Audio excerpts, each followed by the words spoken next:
ऐसे हमारे प्यारे ठाकुर जी हैं, बड़ी कृपा करते हैं।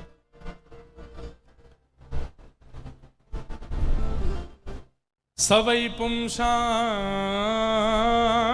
परो धर्मो यतो भक्ते अदोक्षजे अहैतुक्य प्रतिहता ययात्मा संप्रसीदति।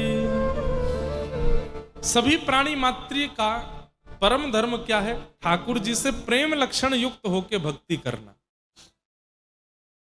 केवल भजन करना, भक्ति करना, मंदिर जाना ये धर्म हो सकता है, लेकिन ठाकुर जी से प्रेम युक्त होकर के उनका भजन करना। जीमो मारा शाम घणी जिमावे बेटी जाट की, जीमो मारा शाम घणी जिमावे बेटी जाट की। बाप हमारो गाम गयो है ना जाने कब आवेगो,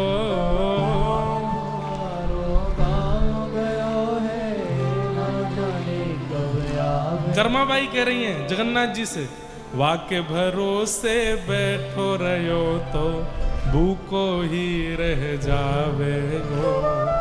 वाके भरोसे, ये पद तो मारवाड़ी में पर मैंने ब्रजभाषा में गा दिया है।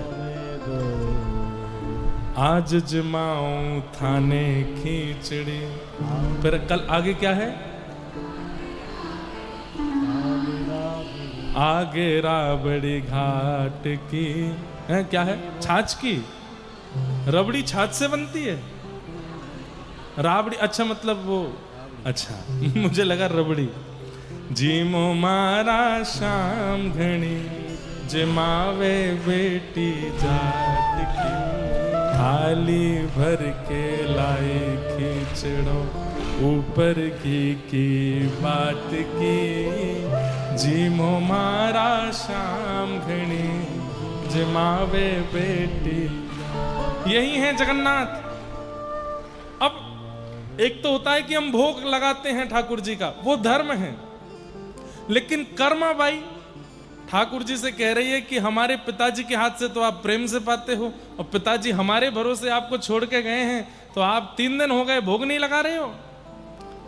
अरे ये मोटे मोटे गाल आपके सब पिचक जाएंगे, पतले दुबले हो जाओगे, फिर पिताजी आकर के आपको कहीं छोड़े आएंगे, दूसरे गोपाल जी ले आएंगे, प्रेम से पाले हो।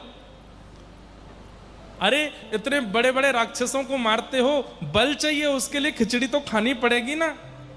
अच्छा या मैंने घी डाल दूं, या मैं नेक और कछु काजू बादाम पिस्ता डाल दूं, नेक और पौष्टिक कर दूं, तब तो पाओगे।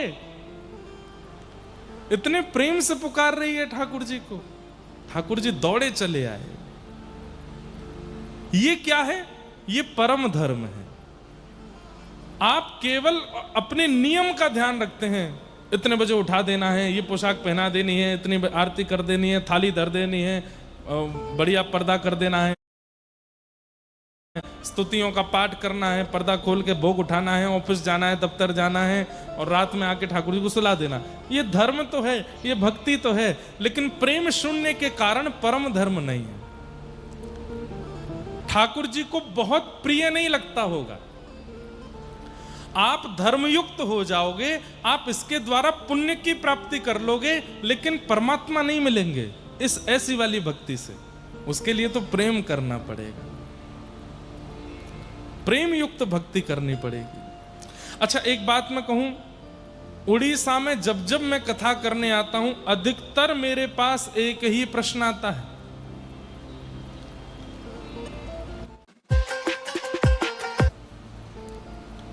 महाराज जी मेरे घर में सभी लोग मांसाहार करते हैं।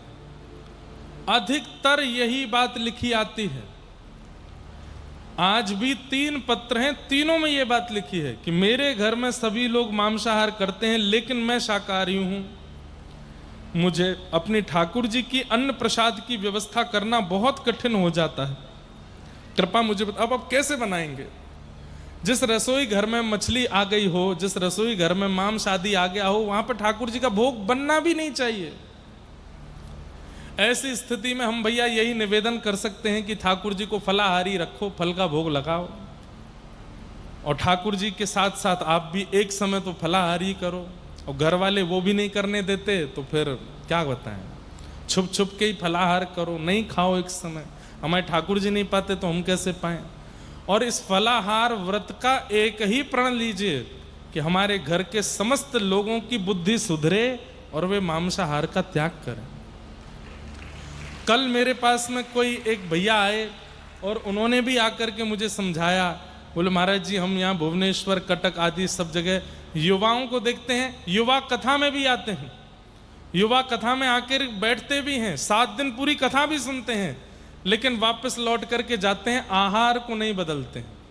सब खाएंगे, सब पिएंगे, कथा भी सुनेंगे, सब खाएंगे, सब पिएंगे, जगन्नाथपुरी भी जाएंगे, सब खाएंगे, सब पिएंगे, रथ यात्रा में भी जाएंगे, उसका कोई लाभ नहीं है। ये तो ऐसे ही मानो कि आप शुगर की दवाई खाते हो लेकिन सुबह उठते ही जलेबी भी खाते हो। दवाई का क्या औचित्य है, कोई फर्क नहीं पड़ने वाला। अरे एक बात मेरी बहुत ध्यान से सुन लीजिए, जितने लोग इस पंडाल में बैठे हैं, आप लोगों से मैं कह सकता हूं, बाहर के लोगों की जिम्मेवारी मेरी नहीं है। विवाह के बाद पति अपनी पत्नी के लिए बदलना शुरू कर देता है, पत्नी अपने पति के लिए बदलना शुरू कर दे। ब्याह से पहले ऐसे नहीं थे वे, लेकिन एक दूसरे के साथ रहने के लिए थोड़ा बदलाव करते हैं। पत्नी को जो नहीं अच्छा लगता पति वो नहीं करता, हो जाते हैं तो बच्चों को बेचारे उनको सुलाते रहते हैं, वो रोते रहते हैं, अपनी नींदें उड़ा देते हैं उन बालकों के लिए। ब्याह के बाद पति पत्नी के लिए, संतान हो जाने के बाद फिर उनके द्वारा होने वाली पीड़ा में भी उम्मीद ना रखने का त्याग, सब जगह त्याग किया जाता है। लेकिन महाप्रभु जगन्नाथ जी के होने के बाद हम मांस नहीं छोड़ सकते उनके लिए, सबके लिए त्याग कर देते हैं, एक दूसरे के लिए इतना बड़ा सब कुछ छोड़ देते हैं। क्या परमात्मा के लिए हम किसी जीव को खाना नहीं छोड़ सकते? इतनी बड़ी बात है। अरे मर जाएंगे क्या कि अगर हम जीव नहीं खाएंगे तो? अरे ये दुनिया में सामग्री कम है क्या खाने की? हम बस इतना निवेदन करेंगे, आहार की शुद्धि कर लीजिए, महाप्रभु जी इसी से ही प्राप्त हो जाएंगे।